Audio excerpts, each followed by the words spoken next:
Dobrý den a vítejte. V tomto videu vám ukážeme, jak v našem systému Gaboterm Alpha Smart vytvořit spojení mezi základní stanicí a pokojovou řídící jednotkou. To přiřadíte pokojovou řídící jednotku konkrétní topné zóně. Pokojovou řídící jednotku můžete propojit jak s jednou, tak i s více topnými zónami. Systém tak optimálně přizpůsobíte konkrétním podmínkám na místě.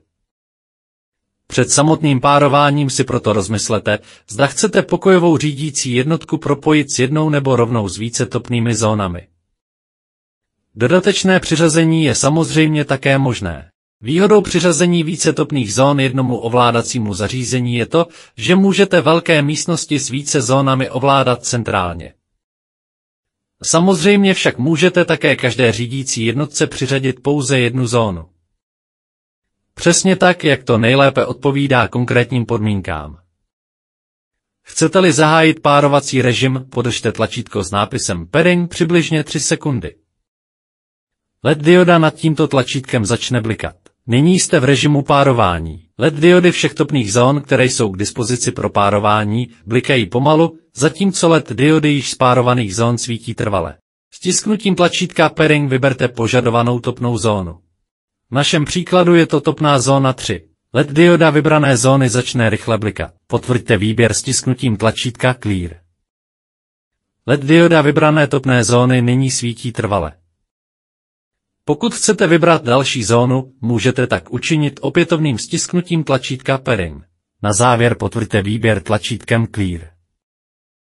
Po přiřazení topných zón musíme na pokojové řídící jednotce ještě potvrdit, že se má propojit s vybranými zónami. Tomu opět podržíme tlačítko Pairing po dobu 3 sekund. LED dioda pro párování začne rychle blikat. Poté stiskněte ovládací prvek pro nastavení hodnot na pokojové řídící jednotce. Na displeji se zobrazí zpráva PAI Join. Pro dokončení párování krátce stiskněte párovací tlačítko na základní stanici. Na displeji nástěnného ovládacího zařízení se nyní zobrazí zpráva PAI Done. Párování ukončíte krátkým stisknutím ovládacího prvku na pokojové řídící jednotce. Nyní jste propojili topnou zónu 3 a topnou zónu 4 s pokojovou řídící jednotkou. Doufáme, že jsme vám téma párování jednoduše vysvětlili. Pokud máte další dotazy, navštivte prosím alphasmartware.de. Zde najdete další informace k instalaci a uvedení do provozu.